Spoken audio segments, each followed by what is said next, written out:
ओम नमः शिवाय। सभी भक्तों को जय श्री राम। नवरात्रों में आप वारताली देवी की सिद्धि कर सकते हैं।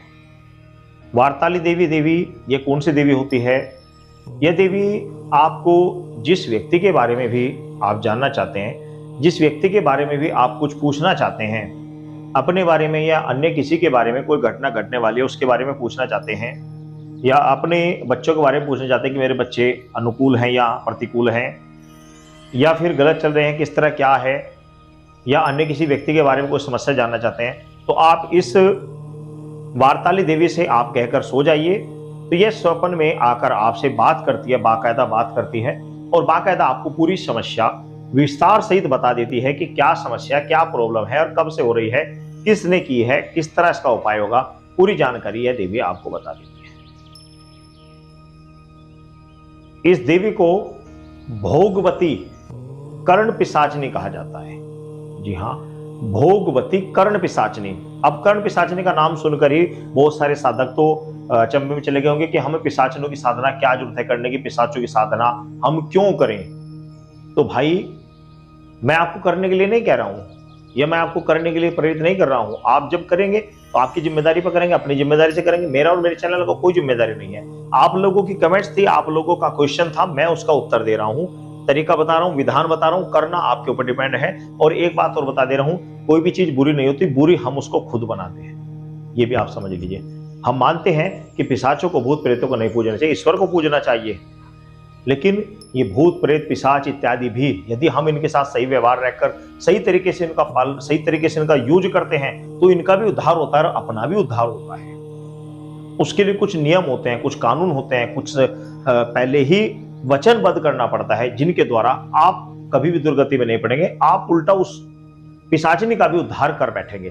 तो ये भोगवती पिशाचिनी होती है और भगवान शिव की अनुकंपा से प्राप्त होती है। सबसे बड़ी बात देखो, आप भगवान शिव के आशीर्वाद से प्राप्त होती है। तो इसलिए इसमें घबराने वाली बात नहीं है, किसी तरह की कोई डरने वाली बात नहीं है। लेकिन बात वही आती है कि निष्ठा नियम से आप इस काम को करें, आपको सफलता प्राप्त हो या ना हो।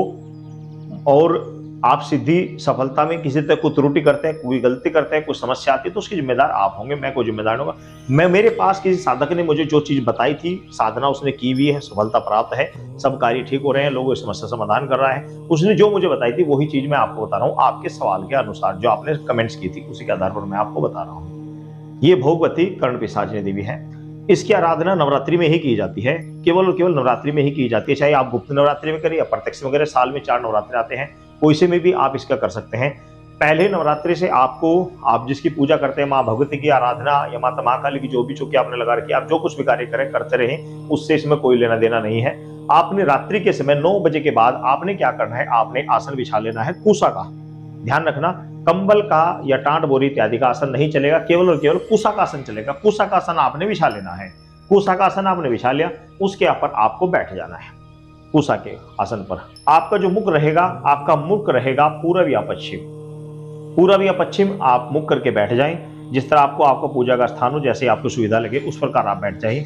और आपने उस समय वहां पर एक रुद्राक्षी माला आपने ले लेनी है और साथ में एक यक्षिणी, सुंदर सी यक्षिणी का फोटो आपने नेट से निकलवा लेना है और उसको वहां पर आपने लगा देना है। जो आपकी पूजा के स्थान में जो मूर्तियां लगी हुई उनसे डिफरेंट थोड़ा अलग में ये फोटो आप लगा लीजिए। आपने कोई धूप नहीं जलानी, कोई दीपक नहीं जलाना। सिर्फ धूमबत्ती अगर आपने जलानी तो खुशबू की कोई धूमबत्ती आप जला सकते हैं, कोई दीपक नहीं जलाना है। मिठाई आप कोई भी भोग के लिए कोई भी 1 या 2 पीस मिठाई का आप वहां पर रख लीजिए और रखकर आपने रुद्राक्षी माला से सर्वप्रथम तो आपने भगवान शिव का मंत्र का आपने वहीं पर बैठकर पहले 5 माला जाप करनी है। ओम नमः शिवाय, ओम नमः शिवाय, ओम नमः शिवाय, ओम नमः शिवाय, ओम नमः शिवाय, ओम नमः शिवाय, ओम नमः शिवाय। 5 माला आपकी जाप हो गई। उसके बाद में आपने जो मंत्र मैं आपको बता रहा हूं, इस मंत्र का 10,000 माला जाप करनी है। जी हाँ, 10,000 माला आपने जाप करनी है। इन 10,000 माला जाप करने में आपका 1 से 1.5 घंटा लगेगा, ज्यादा नहीं लगेगा। 1 घंटा लगेगा या 1.25 घंटा आपका लगेगा। 1 से 1.25 घंटे में यह माला कंप्लीट हो जाती है, घंटे में आराम से हो जाती है, सारा काम फारिग हो जाता है। तो ये आपकी क्रिया रहेगी पहले दिन की। इस तरीके से आप करें और इसी प्रकार आपको 10 दिन यह क्रिया करनी है, नवरात्रि के 9 दिन और 10वां दिन। 10वें दिन रात्रि में भी इसी प्रकार आपको करनी है। इन 10 दिनों के अंदर ही आपको बहुत कुछ आभास होगा, आपको महसूस होगा कि मेरे पीछे कोई खड़ा हुआ है। 3-4 दिन के बाद ही आभास होना प्रारंभ हो जाएगा। आपको पाजेब की आवाजें भी सुनाई दे सकती हैं, आपको बहुत अच्छी सुंदर खुशबू भी आ सकती है। आपको आभास हो कि मेरे दाएं बाएं कोई खड़ा, तो विचलित ना हो, घबराए नहीं। यदि घबरा गए तो इस साधना से दूर ही रह लें। शुरू शुरू में ये साधना आने के बाद में थोड़ा सा साधक को भयभीत भी कर सकती है और थोड़ा सा उसकी परीक्षा भी ले सकती है, जैसे कि कहीं को हाथ फिरा देना, आपके गुप्तांग पे हाथ फिरा देना। तो ऐसी स्थिति में आपको विचलित नहीं होना, क्योंकि इसमें एक सबसे बड़ी कमी यही आती है कि जब कर्ण पिशाचिनी या इन साधनाओं को हम करते हैं, तो साधना को जब ये शक्ति आती है तो साधक को विचलित करती हैं, उसको काम वासना उसकी जागृत करती है, ताकि ये देखे कि ये मेरी तरफ आकर्षित तो नहीं हो रहा है। यदि आप आकर्षित होते हैं तो आप साधनाओं से हाथ धो बैठेंगे, आपको साधना में सफलता नहीं प्राप्त होगी। आपको दृढ़ निश्चय रखना चाहिए, और जब सिद्धि शक्ति आपके सामने आ जाए, कर्ण पिशाचिनी, ये जो भोगवती पिशाचिनी है, जब आपके सामने आ जाए तो आपने इसको माता रूप कहकर संबोधित करना है। आपने इसको माता रूप कहकर संबोधित करना है। और जो स्त्रियां, जो बहन बेटी इस कार्य को करना चाहती हैं, साधना करना चाहती हैं, तो वो अपनी सहेली, अपनी बहन, बड़ी बहन मानकर, अपनी सहेली मानकर इसकी साधना को करें। आप अपनी माता के रूप में साधना करें। वो भले ही आपके सामने बहुत नवयुवती के रूप में आपको दिखाई देगी, स्वप्न में बड़ी सुंदर दिखाई देगी, लेकिन आपको उस पर मोहित नहीं होना है, बिल्कुल भी मोहित नहीं होना। आपको केवल और केवल ये देखना कि मेरी माँ का कितना सुंदर रूप है, मेरी माता का रूप कितना सुंदर है, क्योंकि इसका नाम भी भोगवती है। तो आप भोगवती माता का कितना सुंदर रूप है, तो आप माता के रूप में ही उसका ध्यान करें, माता के रूप में उनका आह्वान करें, माता के रूप में कहकर उनको उनसे सवाल जवाब करें। अब आती है कि आपको अपनी सेफ्टी कैसे करनी है। वो सेफ्टी क्या करनी, ध्यान से समझनी है। आपको उनसे कुछ वचन लेने हैं। वचन कैसे लेने, कि मैं जब भी बुलाऊंगा आपको आना पड़ेगा, जो भी कार्य कहूंगा आपको करना पड़ेगा, आप मुझे, मेरे परिवार को कभी किसी प्रकार का कोई कष्ट नहीं पहुंचाओगी। जब तक मैं हूं, जब तक इस शरीर में मेरी आत्मा है, तब तक आप मेरे पास रहोगे। जिस दिन इस शरीर से यह आत्मा निकल गई, आप आजाद हैं, मैं आजाद हूं, आपका और मेरा कोई संबंध नहीं रहेगा। ये वचन आप उससे ले लीजिए, ठीक है जी। फिर मैं भी आपसे 2-4 वचन लेंगे कि आपको बेसट्टे का नंबर नहीं बताना, आपको चोरी की बातें नहीं बताना, आपको ब्रह्मचर्य का पालन रखना होगा। इस तरह की बातें वो भी स्वप्न में करती हैं। और भाई जिसके साथ ये हो चुका वो बताता है, बाकी मैं आपको बता रहा, आपको बड़ी अजीब सी लग रही बात, लेकिन वास्तव में ऐसा होता है।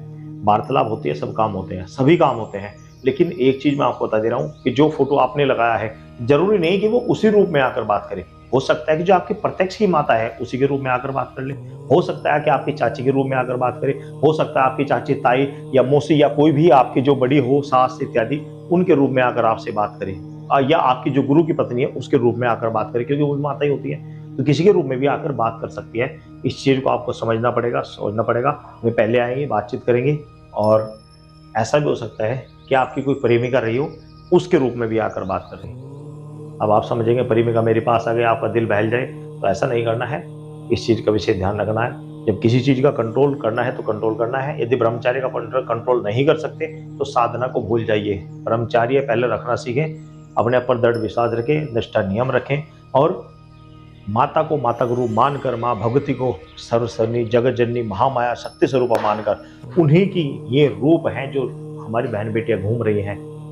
अगर आप उनके पर दृष्टि गलत डालोगे तो आप सिद्धि से कभी भी आप सिद्धि को हासिल नहीं करते, हमेशा उनसे वंचित ही बने रहोगे। इस चीज का ध्यान रखें। तो आप इस साधना को कर सकते हैं, अन्य किसी तरह का कोई साइड इफेक्ट नहीं। अपने गुरु के सानिध्य में रहकर इस साधना को करें।